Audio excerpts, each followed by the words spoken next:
face as pancake nipples. The Cunning Stunt Academy. Fame. It's worth any price. What happens when man's best friend becomes dinner? Dude Eat Dog, the reality cooking show that will have you looking at Fido in whole new, delicious ways. It's Bow Wow Chow, Dude Eat Dog on CNT.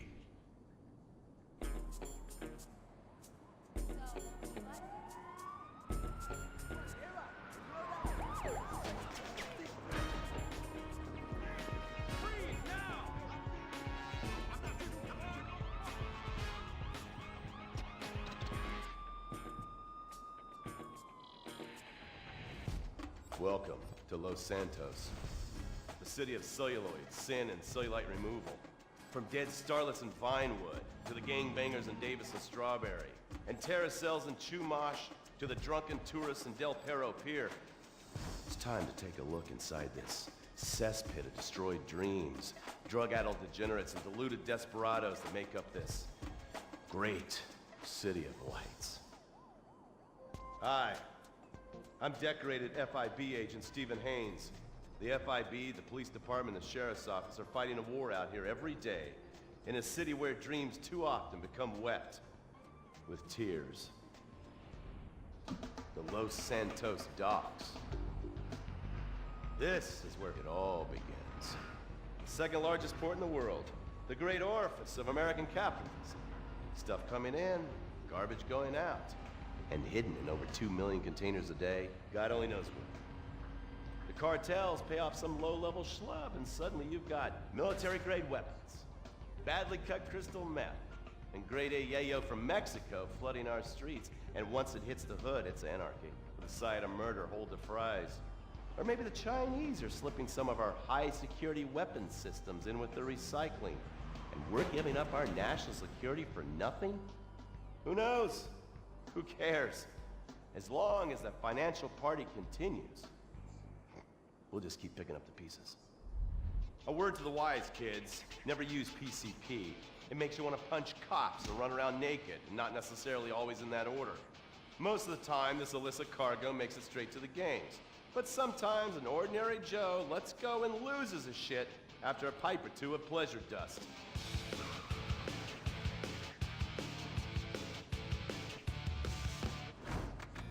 Vagos, bloodthirsty Chicanos with a predilection for pain, papaya juice, and spicy plantains.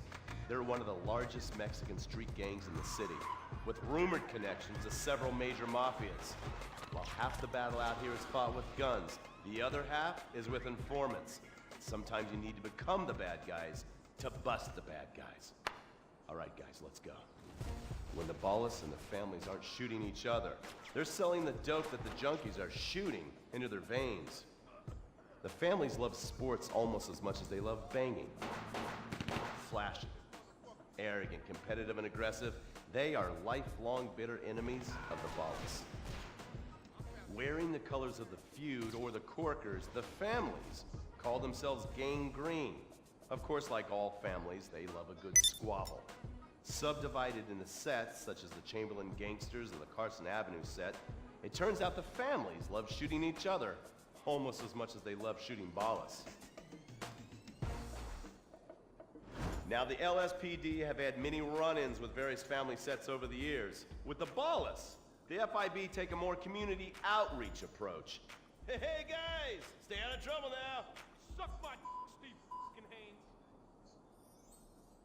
Now, the ballas fly the colors of the Los Santos Panic, or the Boers, purple, because they are the bruise on the face of this city.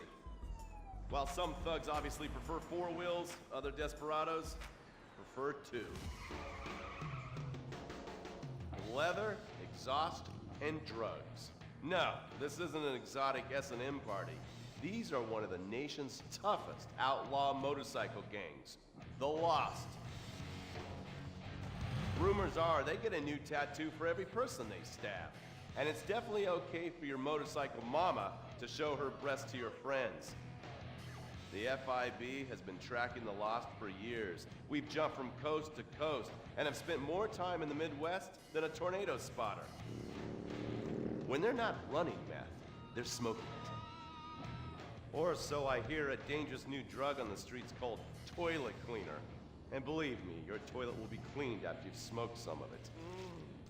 Of course, Vinewood being Vinewood, it's not all about leathery dudes trying to show off on their motorbikes or roided up gangbangers stuck in some 90s time warp.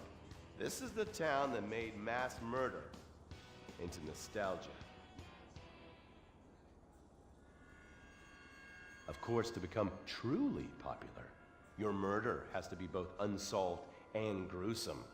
In a town full of alien spotters, adults dressed as zombies, and entertainers dressed as cartoon characters, it takes something particularly awful to really catch people's attention. The famous, unsolved murder of a Vinewood starlet is one such case. For years, horny nerds have wondered what happened to Leonora Johnson, and if they would have plucked up the courage to speak to her or kill her themselves. It's inspired filmmakers, writers, and copycat killers. Conspiracy theorists have blamed various celebrities, the mayor, the Soviets, short skirts, women's liberation, and hidden aliens embedded amongst us for the murder. But not all crime is premeditated. Maybe drinking's your thing. Look at this drunken buffoon, proving that there doesn't always need to be criminal intent to cause serious criminal damage. Or maybe you're just an overprivileged poppycock, living on daddy's pension and protesting about the unfairness of capitalism. Maybe stock market manipulation is your bag, or loan sharking, double identity theft, assassination, or even worse, swinging. On our next episode, I, Stephen Haynes, will show you the flashier side of crime in Los Santos. Illegal street racing, cocaine, and vice. Yes, speed, snort, and sex. The alliterative threesome that helped hook America on the underbelly of paradise.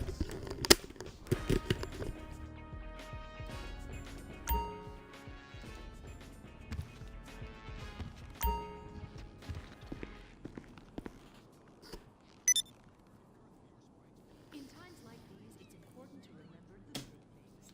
Sure, the economy may be a bit rough, and we may be shelters, hospitals, and libraries.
Merriweather, for all your private security needs. How can I help?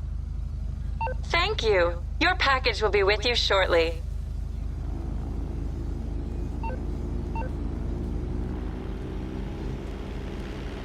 Ammo drop incoming.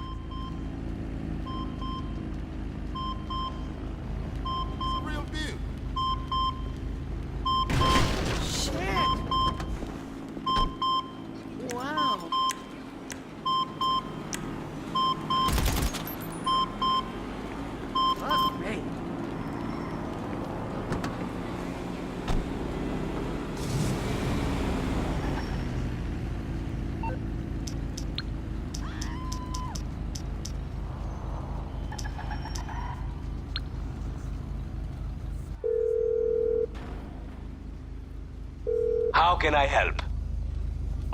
Of course.